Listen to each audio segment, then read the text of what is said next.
Hi guys, it's Jordan from P&P Campers. I'm just going to be doing a handover video on this Bessacarr. It's a 2000 plate Bessacarr and we're based on the 2.8 turbo diesel Fiat Ducato chassis. So what I'll do is I'll start under the bonnet here and then I'll work my way around and end up inside, and I'll run you through all the inside as well, but we'll start here. So we've got the engine battery over on the left hand side here.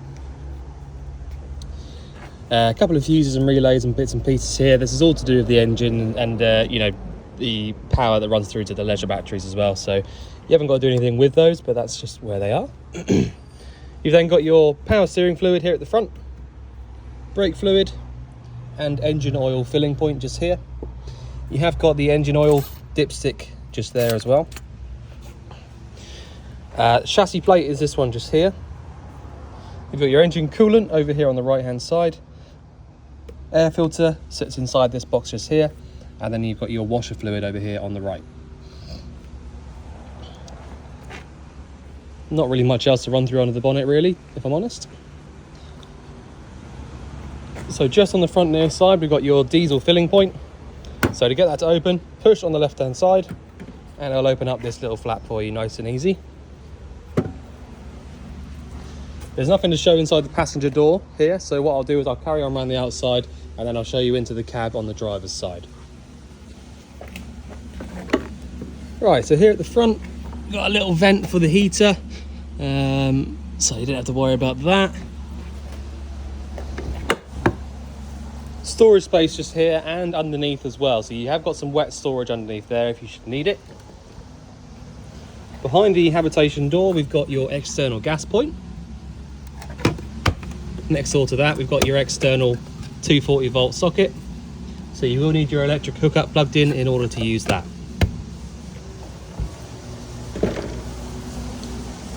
The habitation door has got the fly screen option on here, so you can open up this little flap here and close across the fly screen.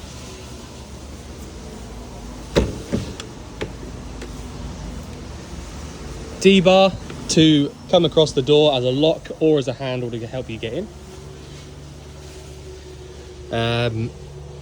These are just sort of gas tester bits and pieces in here, and you have got the back of the brackets just here for that D-bar, just in case you wondered what that was.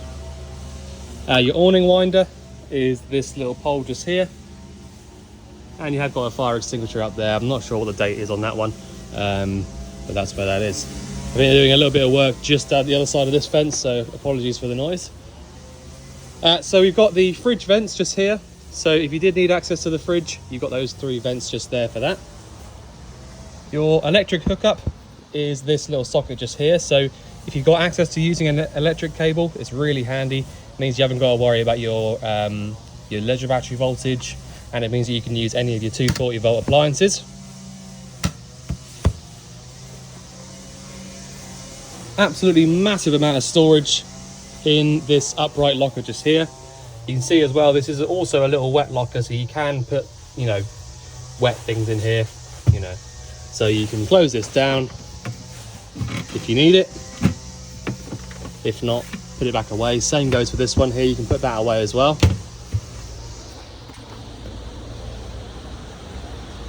So at the very back of the van, we've got your bike rack just here, tow bar,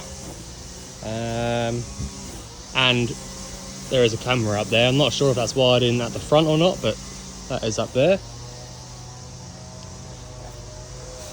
So we've got the toilet cassette locker. So the toilet cassette locker is very, very simple. You haven't got to worry about this old SOG unit here because it hasn't got one fitted now. This is something completely separate. But the toilet cassette itself, very simple.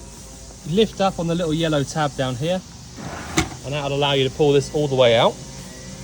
You can then pull this all the way out like that, and all you need to know from there is that you empty it from here, and you hold down the little yellow button there at the back whilst you're emptying it out.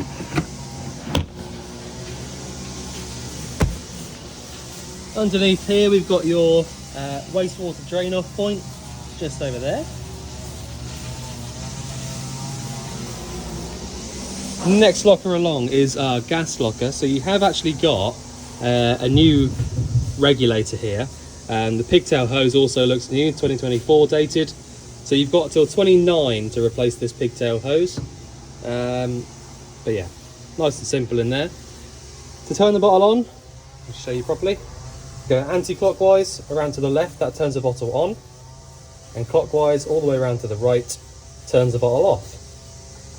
If you wanted to put another bottle in here, all you need to do is undo this little nut just here and pop it onto your new bottle, and that'll switch between the two. But you can store another bottle in here nice and easily anyway if you want to. Right, we've got your freshwater filling point just here behind that locker. And sometimes people ask what the little 2-pin socket thing is here next door to that. That's just in case you have a 12-volt pump that you want to plug into that and drop down into a roll-away tank. So that is our freshwater filling point.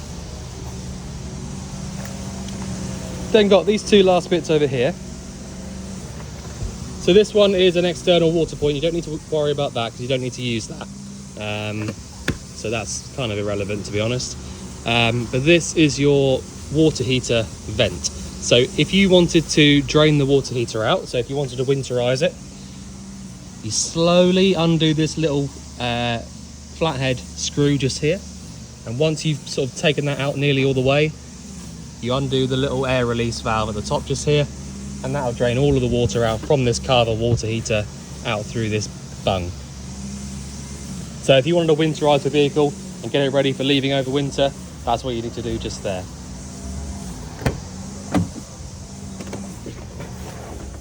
Right, so in the cab itself, not got a huge amount to run through, but I will. You have got a fairly good spec in here actually for the age of the vehicle. It was very rare that they came with the electric windows. Couple of things really. So yeah, so essentially you've got your electric windows just here. I will say that they probably are the wrong way round, as in this left-hand switch will probably work this right-hand window, and the reason for that is these switches here were built for the left-hand drive market, so that's why they're the opposite way around. You've also got the electric adjusting mirrors, so you can adjust the mirrors by moving this little thing around here after you've selected which mirror you want to move. Now, I think this is actually a cruise control thing here. I haven't used this particular one, I'll be honest, so give it a go, but we haven't actually sort of tested it out, but that is what that is just there. You've got your fog lamp switch just there. Lights are on this little dial just here, and your headlight adjustments are there. So the actual sort of stalks on these older chassis are a little bit confusing sometimes, where you've got your indicators on the front stalk just here, and you've got your full beam and flash on the one at the back. All right, so don't get those two mixed up. This one at the front is your indicator, and then the one at the back is just to do with your headlamps. Over on the right, we've still got your normal washers and wipers from there. You've got the 5-speed manual gearbox. Reverse is over sort of bottom right, so you just pull it over bottom right. Hazard warning lights just there from the middle, and obviously all of your heating coming out through those nice vents there. JVC head unit down there, and to be honest, I think that is about it really for the cab. So what I'll do is show you through the back end of the vehicle. I'll probably start here in the middle because you've got the control panel here, and I'll explain a few things to you as we go. So the control panel is really the kind of the brain of the vehicle, so that's going to tell the vehicle where it needs power. Although saying that, it is a very, very simple control panel. So you've essentially got, on the left hand side, we've got your battery on and off switch. It gives you the option of using the engine battery by pushing it up, or the leisure battery or the caravan battery by going down. So I've got it down at the moment. That's because I really don't want to use the engine battery at all, because otherwise if I start turning all the lights on and all that sort of stuff on engine battery, as you can probably imagine, the engine battery will start going down. So we obviously don't want that. So if you want to use power in the back end of back end of the vehicle, and you want to turn your lights on and all that sort of stuff, down to caravan, and that will then start drawing power from the leisure battery. The one in the middle is our water pump switch. So once you've turned that on, the water pump will pressurize itself, and as long as there's enough water in the tank and everything is full up, it will turn itself off. Only one thing I will recommend, not everybody says this, but I like to just sort of mention it. If you're not using the water pump, actually, as in you don't actually need it to be on at any one time, just switch it off. And the reason that I say that, I mean, a lot of people will say, oh, well, you know, it doesn't matter because it should pressurize itself. That is true. But if you're, you know, in the middle of the night and you're asleep and the pump is just trickling on without you realizing, it will burn itself out and eventually it will stop working. So if you're not actually using the taps or the pump, just switch it off. It's not, it's not difficult. You just turn it off by pressing it up. When you want to use it again, press it back on again, and you'll be able to use your taps. And I'm not saying that you have to do that every single time you use the tap. You don't have to do that, every time you're finished. But perhaps, if you're going to go to sleep, just switch it off. As I say, if it does run on for a couple of hours or so, it will burn out and you will have to fork out for a new pump. So it's just a little bit of advice, that's all. So that's your water pump switch. Down where it is now is on. On the right hand side, we've got your fresh and waste water levels. So if I press down on this little level here, it's showing us that it's empty on the fresh water. If I go up, it's showing us it's empty on the wastewater. All right, so really simple control panel. You've got your battery voltage just up here as well. Tells you what the battery voltage is at any one time. Couple of mains powered sockets just here, so you will need your electric hookup plugged in order to use either of those. As you can see just here, you have got a aerial socket and a 12-volt socket.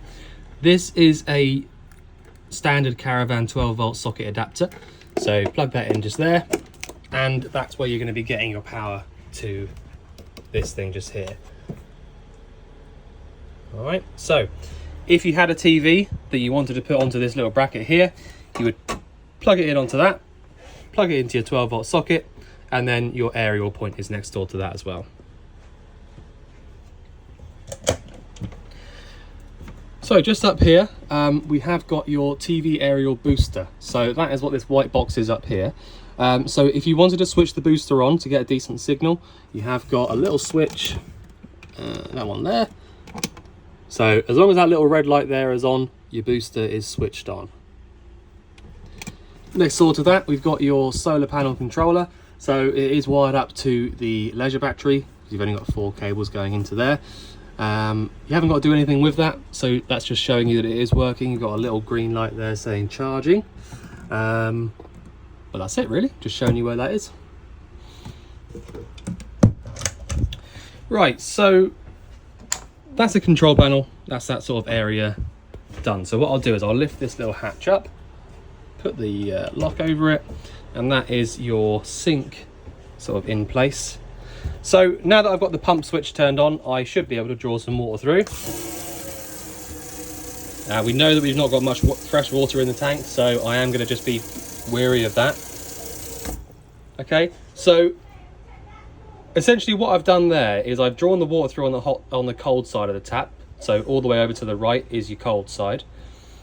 So doing that and just seeing that the water's coming through nice and clearly like that means that we've, there's no leaks. It means that we're up to pressure on the cold feed.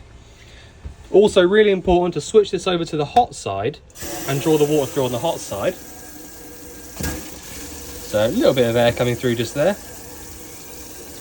Very normal. And we can turn that one off as well.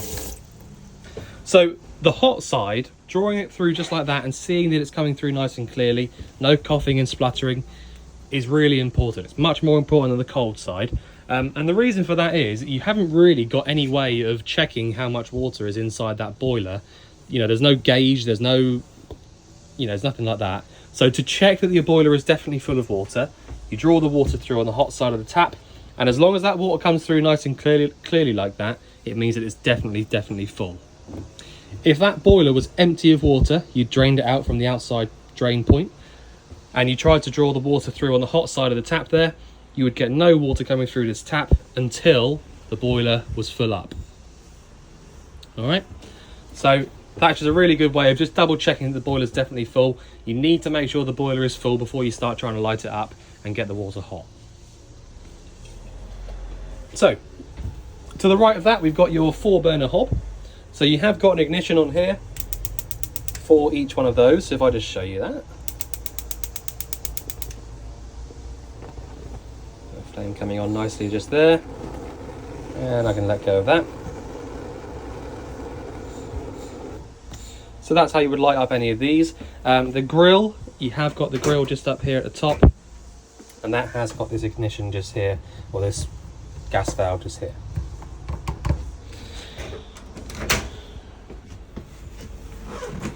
So you've got the oven down here as well. So to light that one up,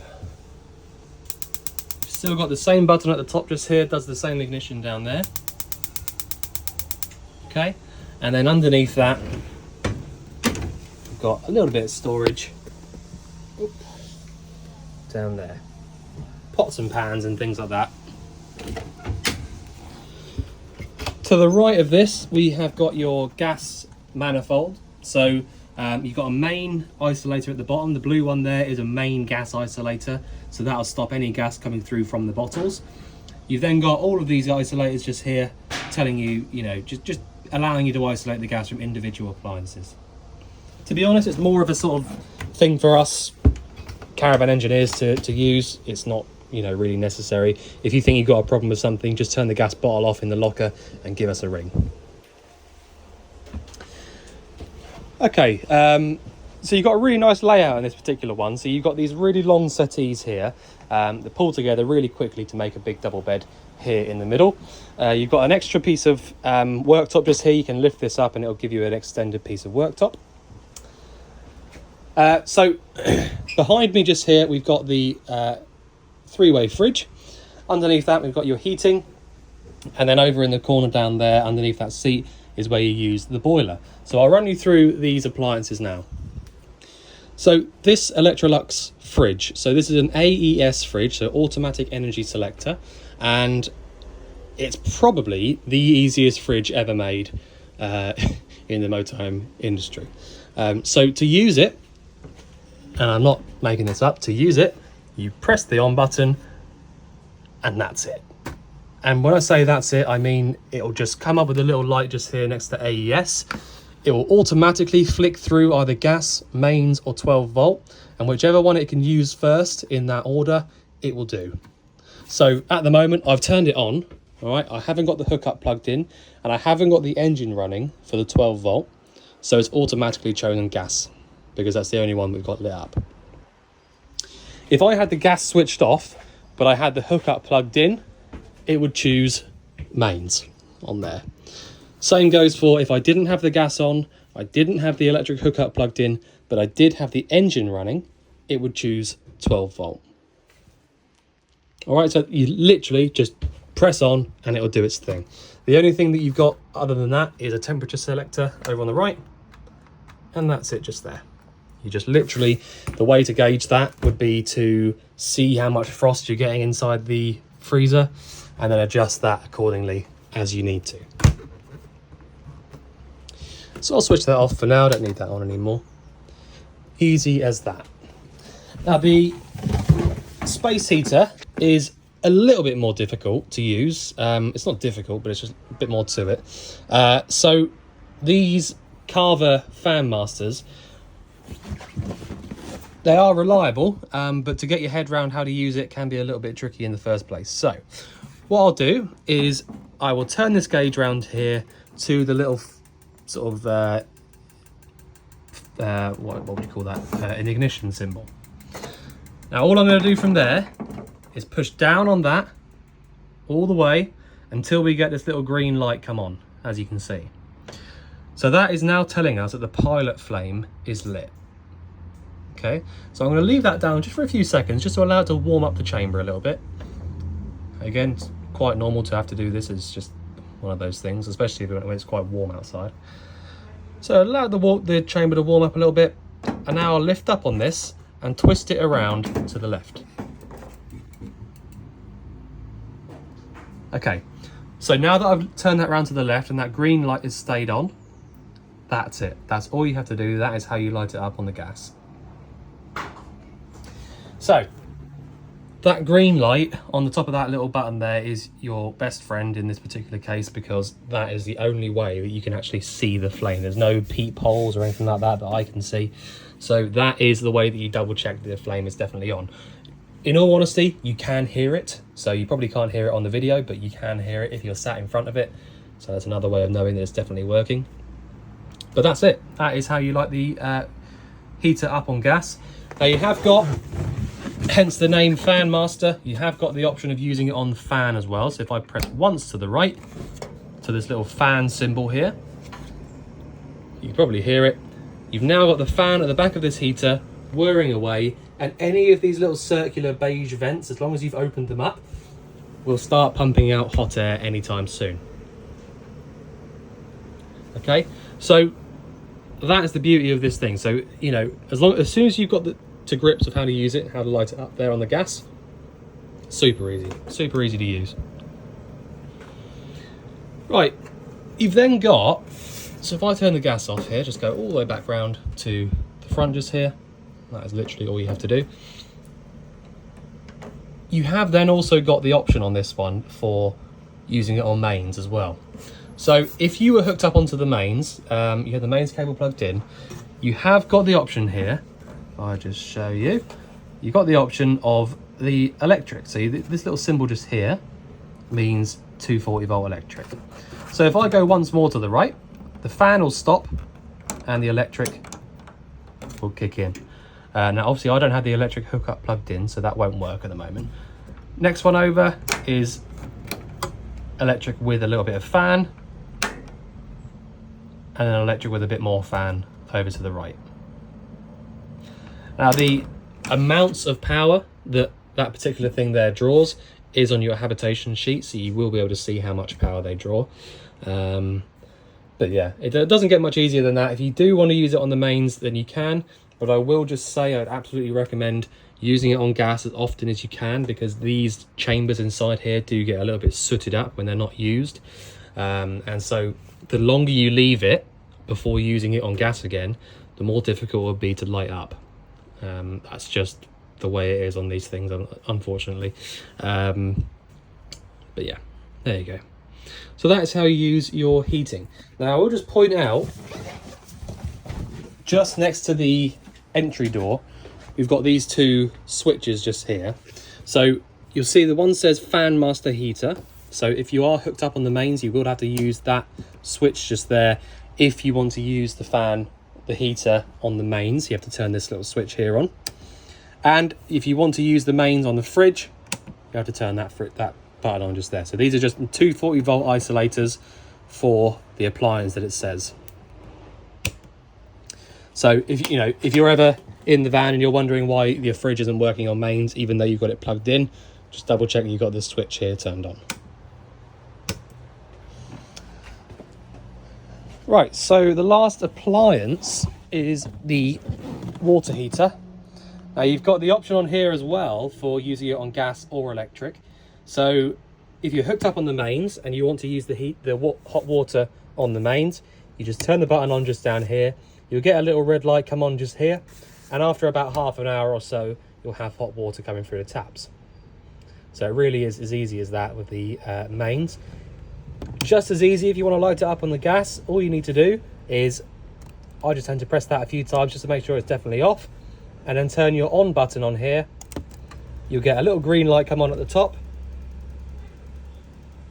and as long as that flame lights up inside that water heater, it'll stay green. It might not for the first time. Oh no, that's it, that's all good. So if you didn't have enough power in your battery to light this up, you'd get this little middle symbol here come on. And if the flames doesn't quite light up nicely, you'll get the little light come on the bottom.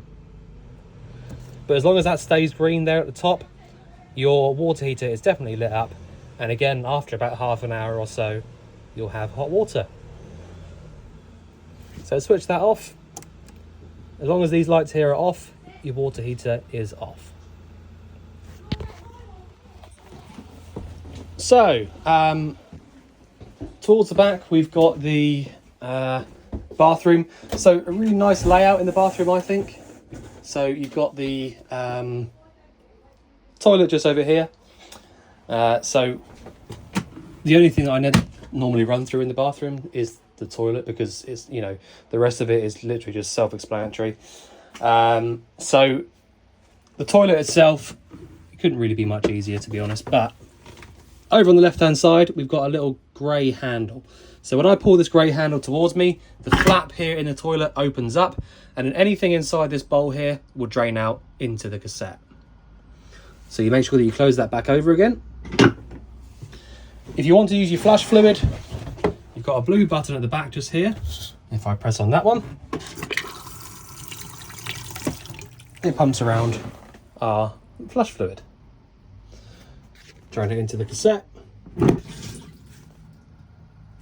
then close it back over. And there we go. So, as I say, the rest of it is pretty self-explanatory in the bathroom.